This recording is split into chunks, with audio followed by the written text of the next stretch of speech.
జగన్మోహన్ రెడ్డి పాలనకి చరమగీతం పాడటానికి ప్రజలు సిద్ధంగా ఉన్నారు. షెడ్యూల్ ఎప్పుడు వస్తుందా అని చెప్పేసి ఆతృతతో ప్రజలు వెయిట్ చేస్తూ ఉన్నారు. ఏదైతే తాను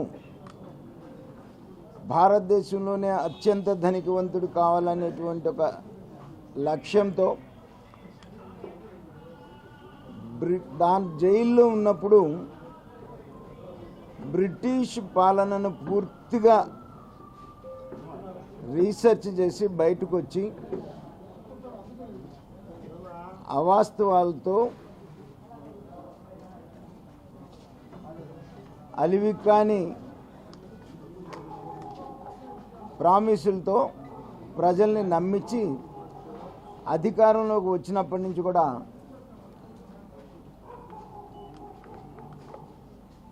సంక్షేమం అనేటువంటి ఒక బూచి చూపించి సంక్షేమం ముసుగులో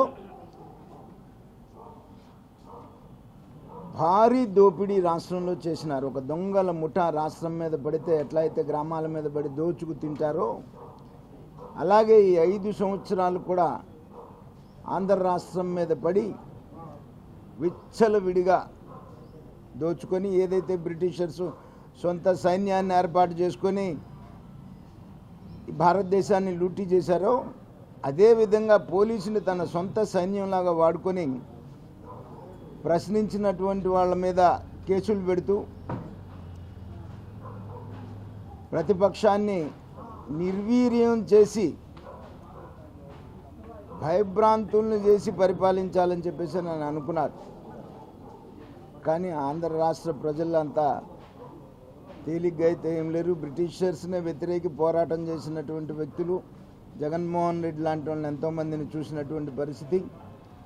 ఖచ్చితంగా రేపు జరిగేటువంటి ఎన్నికల్లో జగన్మోహన్ రెడ్డిని ఇంటికి పంపించడం ఖాయం. సైకోని తరిమేద్దాం ఈ స్లోగన్తో రేపు ఎన్నికల్లో మరి అందరూ కూడా ఈ సైకోని రాష్ట్రం నుంచి తరిమేయాలని చెప్పేసి నేను కోరుతా ఉన్నాను. ఏదైతే నువ్వు సంక్షేమం అని అన్నావో నేను ఆయన ముఖ్యమంత్రి అయిన 4 మాసాల్లోనూ చెప్పి ఆయన చాక్లెట్ ఇచ్చి నక్లెస్ ఎత్తుకెళ్తున్నాడు అనేటువంటి మాట అది పెరిగి పెరిగి ఇంకా భారం అయిపోయినటువంటి పరిస్థితి ఉంది. ఆయన సంక్షేమం ఇచ్చేది 10 రూపాయలు అయితే ప్రజల దగ్గర నుంచి పీల్చుకు తినేది 1000 రూపాయల దగ్గర తీర్చు అన్ని రకాలుగా 1000 రూపాయలు లాగేసుకుంటున్నాడు. 10 రూపాయలు ఇచ్చి 1000 రూపాయలు లాగేసుకుంటున్నాడు. అది ప్రజలకి అర్థమైంది. తన సంక్షేమం డొల్లని ఇతను ఒక పాలకుడుగా పనికిరాడని చెప్పేసి కూడా ప్రజలు అర్థం చేసుకున్నారు. ఎప్పుడు ఎన్నికలు జరిగితే అప్పుడు జగన్మోహన్ రెడ్డిని ఇంటికి పంపించడానికి సిద్ధంగా ఉన్నారు ప్రజలు. మీరు రాజధాని గురించి మాట్లాడుతున్నాడు సుబ్బారెడ్డి. సుబ్బారెడ్డి నిద్రపోతున్నాడా? అన్ని పలుకుబళ్ళు ఉపయోగించి వాళ్ళ జగన్మోహన్ రెడ్డి పైన ఇన్ఫ్లుయెన్స్ చేస్తాడే. రాజధాని గురించి మాట్లాడకూడదా? ఇప్పుడు మళ్ళా 3 రాజధానులు ఒకటే కానీ రెండు రాష్ట్రాల ఉభయ రాజధాని కావాలని మాట్లాడతాడు.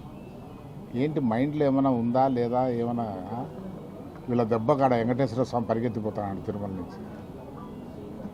ఈయన ఉన్నాడు ఒక చైర్మన్గా, ఇప్పుడు ఒక చైర్మన్ వచ్చినాడు. ఎవరన్నా భక్తులు పోతే నేను మొన్న నా దగ్గర లెటర్ తీసుకోబోతే చెప్పిన ఎందుకు ఆయన ఈ మాట చెప్తున్నాడు, ఈ 5 ఏళ్ళు నన్ను బతకనీని రా, మళ్ళీ తర్వాత మీ కథ నేను చూస్తాను, మీ క్షేమం నేను చూస్తా, మా క్షేమం ఎవరు చూసేటట్లేరు, నేను కదులు తెగిన నా విగ్రహమే ఎత్తపోయి ఆలం వేసేటట్టున్నారు వీళ్ళు అనే పరిస్థితిలో ఏడుస్తున్నాడు వెంకటేశ్వర స్వామి. ఇటువంటి పరిపాలన ఇచ్చిన మీరు కొత్తవి మాట్లాడుతుంటే ప్రజలు జీర్ణించుకుంటారా? సుబ్బారెడ్డికి అసలు మెదడుందా అని నేను అడుగుతున్నా. ఉభయ రాష్ట్రాల క్యాపిటల్ ఇప్పుడు వస్తుందా నీకు? అంతకుముందు ఉభయ రాష్ట్రాలు రాజధాని అది ఒకటనే ఉంటే కానీ అప్పుడు మాట్లాడింటే దానికి అర్థం ఉంది. ఇన్ని దినాలు నువ్వు సపరేట్గా పరిపాలన చేసి మీరు మీ అనుయాయులంతా ఇప్పుడు ఈ మాట చెప్పడం ఎంత అసమంజసంగా ఉంది. అసలు వక్రమైన పరిపాలన ప్రతి ఒక్క దాంట్లో రిఫ్లెక్ట్ అవుతుంది. ప్రతి ఒక్కటి ఏ ఒక కార్యక్రమంలో అయినా ఇది ప్రూడెంట్గా చేసినాడా అనేది మీరు చూడండి. జగన్మోహన్ రెడ్డి మేమేదో ఆశపడ్డాం, ఈ జిల్లా ఆయన సొంత జిల్లా కాబట్టి బాగా ప్రాజెక్ట్స్ వస్తాయి ఇదని. ఈ జిల్లాలో రోడ్లే ఘోరంగా ఉన్నాయి, రాష్ట్రంలో కాదు ఈ జిల్లాలో రోడ్లు ఘోరంగా ఉన్నాయి. అసలు అతనికి తెలుసు ఎక్కడెక్కడ ఎట్లుండేది, అయినా కూడా ఆయన పట్టించుకుంటాం. సాగునీరు లేదు, తాగునీరుకు ఇబ్బంది పడుతున్నారు గ్రామాలలో. ఈ పరిస్థితి ఉంది ఆయన పరిపాలన. ఇప్పుడు ఎవరైనా స్కూల్లో పిల్లాడు చేస్తే టీచరు క్లాస్ టెస్టులు పెడతాడు, పెట్టి బాగా లేకుండా చెప్తాడు, రే నీ సబ్జెక్టులు నువ్వు వీక్గా ఉండవు, అంత ప్రిపేర్ కావాలి. నీ ఎమ్మెల్యేలు వాళ్ళని మానిటర్ చేయాల్సిన డ్యూటీ నీది. వాళ్ళకు నువ్వు చేయందిచ్చి వాళ్ళని అవినీతికి పాల్పడేటట్టు చేసినావు. ఇప్పుడు నీ రిపోర్ట్స్ మంచిగా ఎట్లా వస్తాయి? చెడ్డ రిపోర్ట్సే వస్తాయి. అది నీ రిపోర్ట్ బాగోలేదు, నువ్వు టికెట్కి ఎలిజిబిలిటీ లేదని చెప్తే మార్చుకుంటే నీకు ప్రివిలేజ్ ఉంది. జిల్లా రాష్ట్ర అధ్యక్షుడిగా నువ్వు ఏమైనా చేసుకోవచ్చు మీ పార్టీ. కానీ నువ్వు చెప్పే కారణం ఏంటి? నువ్వు ముందు నుంచే వాళ్ళను కంట్రోల్ చేసి ఉంటే ఇవన్నీ అరాచకాలు జరిగిండో ఈ చెడ్డ పేరు వచ్చిండదు కదా. అదే బేసిస్ అయితే గినా ముందు నువ్వు ఎలిజిబిలిటీ లేదు పోటీ చేస్తాను. First the highly corrupt politician in the state is CM in the country, in the world కూడా. అసలు ముఖ్యమంత్రి వస్తే ఫైల్ వస్తే ఇది ఎంతమంది ప్రజానీకానికి లాభపడుతుంది, ఎటువంటి ప్రజలకు లాభపడుతుంది అనేది అడిగి కనుక్కోవాలా. నువ్వు వచ్చి రాకముందే ఆ ఫైల్లో నాకెంత అనే పద్ధతిలో నువ్వు ఆలోచిస్తుంటే నువ్వేం ముఖ్యమంత్రి అయ్యా?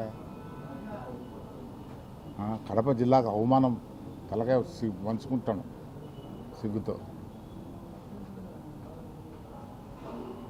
మీరు ఒకటి ఆలోచించండి, ఎక్కడైనా కూడా ఏ సెక్షన్ ఆఫ్ ది పీపుల్ హ్యాపీగా ఉన్నారా ఈ పరిపాలనలో? మీరు ఇంటరాక్షన్ మీకు ఎక్కువ ఉంటుంది ప్రజలతో మాకన్నా. మాకైతే మా పార్టీ వాళ్ళనుకో మీకు అందరూ వస్తుంటారు మీ దగ్గరికి. ఏ సెక్షన్ అయినా స్టూడెంట్స్ కానీ, యూత్ కానీ, రైతులు కానీ, ఎంప్లాయీస్ కానీ, ఎవరైనా కూడా ట్రేడర్స్, స్మాల్ ట్రేడర్స్ కూడా ఎవరు హ్యాపీగా లేరు. అందరికీ కంప్లైంట్సే. ప్రతి ఒక్కరి దగ్గర దోచే బుద్ధే తప్ప మీకు ఆ రక్తం మిగిన బయట దొరికినట్టుగా అది కూడా లాగేసింది. మీరు ఏదో కత్తులు పెట్టి లాగాలి, అది కూడా ఆ దినాలు రాకముందే ఎలక్షన్లు వచ్చినాయి.